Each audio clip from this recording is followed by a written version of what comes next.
Any questions to start off the discussion? We have a hand. Oh, okay. Couple of hands.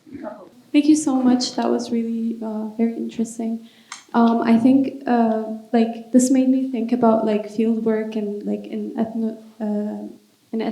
anthropology, and sort of the idea of like having this like insider and outsider view, and like how in terms of your field work, like I guess I'm curious, like because you grew up in that neighborhood, and like I'm like thinking about like how, because usually field work is like 1 to 2 years, or like how is it like coming back to the same place again? Like how was it different from like looking with a like researcher eye, compared to like living there? I mean, yeah. Yeah. Thank you. Yeah, thank you. It's interesting that you bring ethnography. I think one of the really interesting readings that I stumbled upon during COVID that came out, it's called patchwork ethnography. I don't know if you've heard about that term, but it's a term that really kind of tries to wrestle with the question of a researcher who's in anthropology is asked to go do research for 18 months, intense research, and leaves. And it's really trying to talk about really how a lot of times field and home are very much mixed. And that your field is not very much away from your home, but also that you bring home with you into your field, whether it's home, close, whether it's already home in a way, or whether it's really you bring in your home, I would say stresses, your home considerations. If you had a bad day in your house, you bring home with you to the field. There isn't necessarily that kind of distance between those two. But the other thing is that the idea of that kind of longue durée is also brought up into that conversation. And for me, I think the long duration allows for those actions of reciprocity to be a lot more kind of genuine, a lot more intentional, and a lot more kind of connected, right? Because it's not that I'm going in, I'm doing some work, this is what I want from you, I've extracted the material I've gotten, and I'm done, right? I still care, I'm still doing work. Now that really, in a way, the material I needed, I've gotten, I'm still doing the work, I'm still doing collaboration. And it's not necessarily that it's only that I'm doing work as a volunteer, but now I'm doing work with, as an example, BF State University, with the HRC, trying to make larger collaborations and connections. So I think that's where it becomes quite significant, that you can really become much more, I would say, involved and much more kind of embedded in what research really means to you and what research can produce as an output. But beyond that, as an example, I was looking at, in a way, some of my citations, and it's interesting to see that I have interviews with the same person, but in like 5 different years. And it's really significant to see how the conversation continues in 5 years, how it grows. And the first time I went to Hebron, that museum was still in ruins. The last time I went to Hebron, that museum was a museum, right? If I had only done that kind of slice, I wouldn't have learned about the different things that were happening. So that, and I wouldn't, or if I only came later, I might have not known what's before. So there's a lot of merit in having that longer relationship to really be able to understand all the shifts that are happening, especially in a place that's always in flux, always shifting as much. Yeah, the question of positionality is something that always comes up with our graduate students who do similar kind of research, and it's actually something that is very, very important. And also, I don't know if you agree with me, Rana, but in such contexts, trust is very important. Like, we really need some time to build trust with people so they would actually talk to you and give you genuine answers, and you can be as genuine as possible to your research. Yeah. Right? Yeah. Okay. Thank you. I think just a follow-up question on that. Like, I know that one of the ways that you mentioned, like the rubbing, that was like sort of facilitated this like interaction between researcher and like residents. And I was wondering, like, what are other ways that like you also like sort of observed or used like to facilitate that? Sorry, could you repeat the question? Yeah, I think my question is like in terms of like you mentioned the idea of like the sort of the experience of like the rubbing drawings and like how sort of the child that asked you like what are like was curious to know more, and then you learned about the family and sort of that facilitated that communication. So my question is like what are other ways or like that sort of you encountered as well, if there are any? So the first during that 6 week, I tested out different ways to be able to see. Like one of the things I was also trying to do, again, very much with materialities, I would bring a sticker. I would just try to kind of stick it on the ground and literally capture the material of the ground. And I was doing that. I think why the rubbings were probably the most, in a way, successful in being able to kind of open conversations. And I didn't do it necessarily to open conversations, but it became a thing. In a way, I was able to, like, I felt like I was learning something from it, is because of the slow process. It's not a second, you take a sticker and you're done. It takes time. You take out the materials, you put them, you start doing it, people come by, they start having conversations. So I think that's why it was a little bit more successful than other things. But there's a couple of things that, in a way, I was playing with and trying and seeing what would work and what would not. And it was really just saying, you know what, I'm going to do the work and see what I learn. And I attempted different things. And the things that I started feeling like they were productive, I continued doing. The things that weren't as productive, I just stopped doing. Thank you so much. Okay. More questions?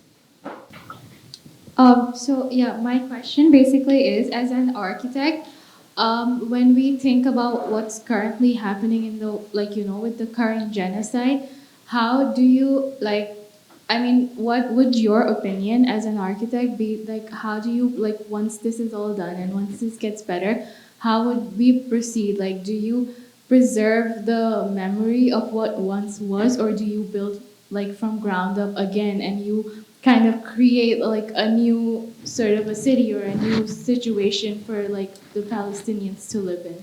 Yeah, that's a good question. I think it's not as a simple question like that. Knowing from history and knowing what's happened in Gaza before, in the 2014 attacks on Gaza, after the attacks ended, Israel created something called the GRM, which is the Gaza Reconstruction Mechanism, which literally limited certain building materials into the city, limited how much building materials could get into the city. So unfortunately, for now, I can't imagine architectural freedom in Gaza, unfortunately. And I want to be hopeful, but I think it's just hard to be hopeful. I would say it's hard to be able to kind of see what's happening next. And I would need to know what's happening and understand. I would assume there's still going to be, again, limits and mechanisms that exist that we don't necessarily physically see, but that limit building and how we build. Okay, I'm going to ask a very closely related question to this. So I'm going to frame it first in Canada and then flip back to Palestine. In this country, basically, we're in a different point in the history between the occupying colony and the indigenous peoples in any part of the country. So wherever you are, there are many projects going on right now where an indigenous group, a tribe of people who resists or has survived is currently, we're in the attitude that our government is working in many places with indigenous groups in order to basically create places or insert places of resistance and of repair, let's say, of indigenous relationships. And usually this is done in a kind of very strange tension with the state where everything has to be done under the eyes like of the building code, all sorts of institutions, frameworks of mind and attitude which are entirely colonial. But the attitude is one of reconciliation. Yeah. And we're trying to accommodate a new people and create essentially places of resistance with the approval and the support, financial support of the government. Flipping this to Palestine, what I'm wondering is, looking at some of these interventions, these acts of organized resistance, the school, the playground, soup kitchens, are these actually being done in any way with the support of do they have to seek the support of the Israeli state, or are they done entirely in opposition or sort of in this tension between the government? It's a much more kind of subtle, tricky matter because So something I didn't want to get too much into it, but something to be able to kind of clarify is also that Hebron, similar to the rest of the West Bank, is actually subdivided into levels of governance and control between what is controlled and governed by the Palestinian state versus what is actually controlled, whether civil control or security control by the Israeli state. So in the West Bank, generally, there's a division called ABC. A is where Palestinian authorities have complete civil and security control. So as an example, the Palestinian police is allowed to be there. B is where Palestinians have civil but not security. And C is where Palestinians have neither. So in reality, and C is actually the majority of the land in the West Bank. So in reality, the West Bank, even though is deemed as a Palestinian state, is actually not a lot of it is actually under Palestinian governance, right? And that's why, as an example, a drive between Bethlehem into Ramallah, between my town home to Ramallah where my school was, would change between, or it used to be a 20-minute drive if I would be able to drive through Jerusalem. But because I would have to drive around Jerusalem in most of the areas that are sea, where because Israel has control over it, they can put checkpoints, they can close paths, they can do whatever they want.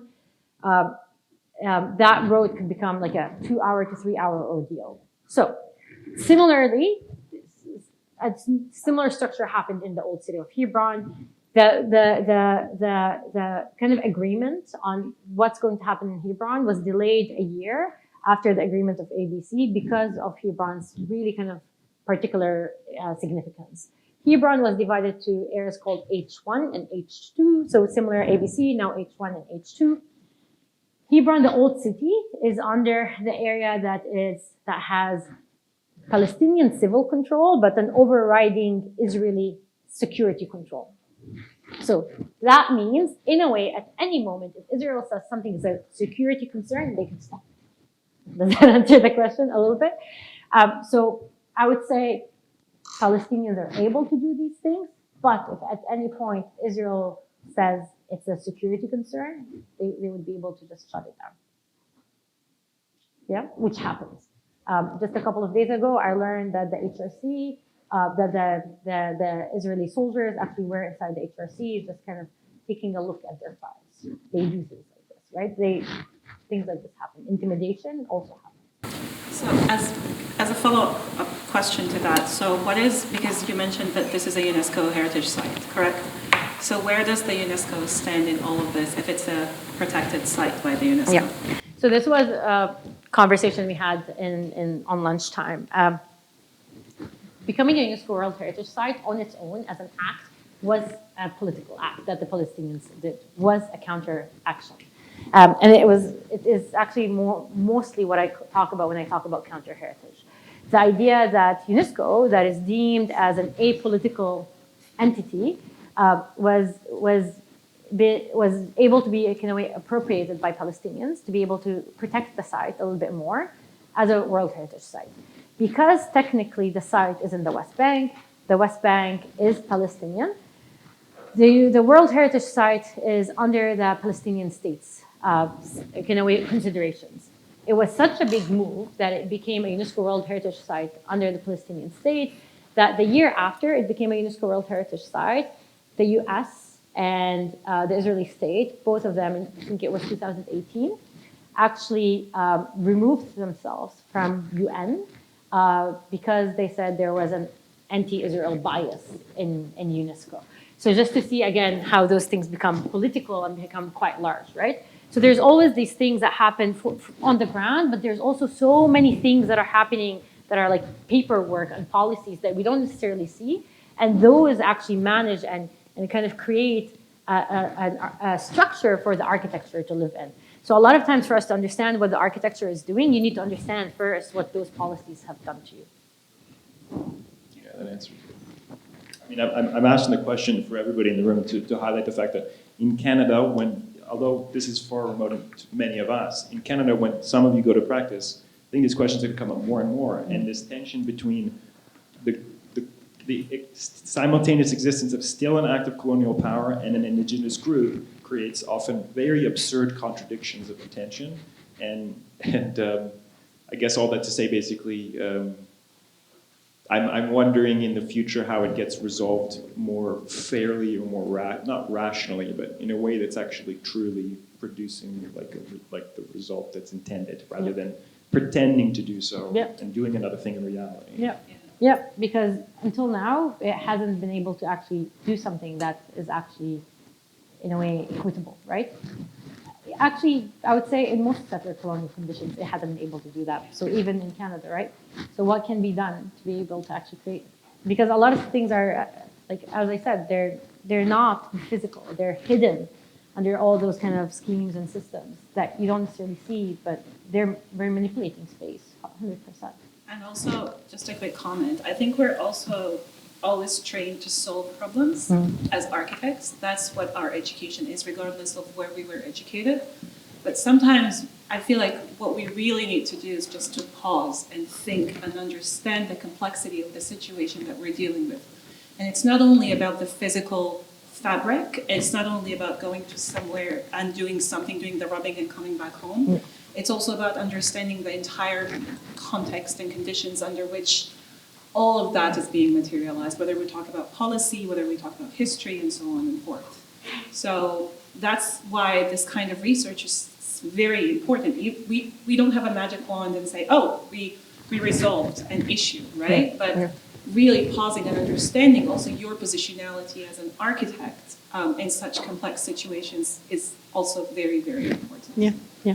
And one thing that we were saying just at the lunchtime, that really the world is not just made out of architects. And I think we need to understand that like what we do might tip the scale a little bit, but it's not going to resolve things, right? It might start doing something, but it's not going to resolve things. And without the support of everything else, I don't necessarily think it would do something. I've been asked this previously, what does a decolonial architecture look like? Or how can you decolonize through architecture? I don't think architecture on its own can decolonize. It's not like it does something, but it cannot tip the scale on its own. There's so many other things that need to be happening in terms of policies and governance and economics and all those things that can actually help really create a just space again. Yeah. Hi, really great presentation. I just had a question in terms of like post-war and post-colonialism architecture. Do you think that the approach is more about following the existing identity or tradition of a site, or is it trying to emulate like new technology and new trends that is already prevalent in in the world, or do you think it goes back to like traditional architectural construction methods and trying to retrieve the identity of what it was once? I think it's a little bit more complex than that. It's not necessarily just an aesthetic that we're trying to kind of reproduce, right? I think it's really important to understand, first of all, the intentions of the aesthetic, but as well, or the space that's being created. But honestly, I would say, if that's a question that we're asking, I would ask it to the people that live there, because it's not my place to decide what they would need, right? Or what they want, or what they're interested in. I think it's important to just see what's important. But I just want to kind of bring up an example, because I want to try to explain that it's really not necessarily about aesthetics at all. In a conversation I've had with Sandy Hilal, an architect from Decolonizing Architecture Art Agency, DAR, she talks about her experience and her team's experience trying to rebuild a neighborhood in Gaza in 2019 called Hayy al-Nada neighborhood. She talks about how much of a negotiation it was, really between the community, the government, but as well the Israeli control that had the GRM that really controlled what materials coming in, to really be able to understand all those things. And she terms herself, as she talks to me about this, again, a conversation that becomes something else. She calls herself a spatial lawyer, and I thought that term was really significant. And the way she talked about it was literally this, that for her, the government at that point was really hoping to build something that's a little bit high tower, like tower 7 floors as an example, rather than the 3 floors, just because they wanted to be able to accommodate more people. Her team understood that Palestinians in Gaza barely have electricity a couple of hours per day. If you're doing 7 floors, you're most probably having to walk those 7 floors up. The elevator wouldn't be working most of the day. So she was advocating for a 3-floor tower because she wanted to make sure at least a little bit more accessible, right? That was the question they were having. That was the negotiation they were having. Not necessarily if it's more modern or if it's not, how many floors it is and how can it deal with all the things that were happening. And I think like it's important to listen because a lot of times when you listen, you understand that there's so many other concerns that the people are trying to deal with rather than is it high tech or is it traditional? Is it steel or is it wood or is it glass or is it red or is it green? There's really so many other issues, especially with places that are coming from post-conflict, post-trauma, post-war, that you really need to be able to kind of understand, analyze, to be able to address much better. And probably there's a lot of literature on post-war reconstruction, specifically after World War II. If we look at Poland, for example, or Germany, but the closest to the region is actually Syria. There is a Syrian architect who's based in the UK who actually tried to do something from afar. So what he did is that he created this kind of like workshop with Syrian architects visually and tried to understand what was happening on the ground in Syria and try to come up with proposals with people who were actually in Syria. So this effort, regardless of the outcome, as Rana was saying, I think the process in those instances become very important because you need to understand what the community needs, but also you need to start with making sure that they're safe and they have access to infrastructure like water, like roads and so on and forth. And then we can start thinking about, okay, what can we do for them? What can we build? Who's going to pay for that? And so on. We probably have time for one more question, right, Tara? One more? Okay. One more? Anyone? I have a bit of a theory question. Maybe at some point in the future, let's theorize that Al-Shahada Street becomes accessible to Palestinians again, and the HRC is able to do some restoration work, possibly with some architectural freedom. And let's say you were working with them on that project, would you prefer to take the route of keeping some of the colonial architecture that exists, some of the symbols of like the welding of the doors, the checkpoints, or do you think it would be more powerful to do a complete restoration to bring it back to what it is? Yeah, that's a good question. And I think there's like the artistic vision of it, but as well we go back to like a little bit more of like what's the facts on the ground, right? That site is now a UNESCO World Heritage Site, which asks you to make it and maintain it to its authentic form as much as possible. That means it needs to go back to its authenticity as a kind of an old Mamluk Ottoman period architecture. That's what the site requires. That's what the people require. That's what I'll do. Simply put, right? Again, you understand what are the things that are placed in front of you, and your work as someone who's volunteering, that's there literally to offer labor, is to do what they need. Now, I can offer some opinions, of course. I've been asked before to offer opinions, and I do those. But also, I understand the limitations that they're still set on, whether it's the Israeli limitations or, as well, UNESCO's limitations. Do you think it's more powerful to keep those symbols of like the counteract to like because it is part of like history, or just you personally? I think it really depends. I think there's other ways that you can do it if you don't want to keep it within the city. You can, as an example, take those pieces, if it's the welded door, things like that, add them into the museum, right? So the museum becomes part of really kind of understanding that history, but as well understanding the liberation. That could be an option. So there's other ways as well to be able to play with it. I would have to take kind of a minute to kind of, again, conceptualize what is in the long term. But I think I wouldn't necessarily keep them as closures for sure. I would want to open the city back to what it can be, to be able to actually give it its life that it can be, and then maybe dealing with some of the elements in one way or another. But it's interesting to kind of see that bullet hole as an idea, as an example. That bullet hole isn't an Ibrahimi mosque. It was patched up by the Israeli soldiers after the massacre happened. The mosque was closed for, I can't recall exactly the time, but I think like 10 months after that, no one was able to access it except the Israelis, and they did some work and then they left. it's interesting, and it kind of gives you a sense of maybe what the HRC would want to do. It's interesting that the bullet hole is still badly patched, whereas the screen next to it is beautifully gilded, right? There's a memory in there that I feel like it might be that they're keeping it for what it is. So maybe. Okay, and it's 7:30 exactly, so we're on time. Please join me in saying a big thank you to Rana. Thank you so much for being with us.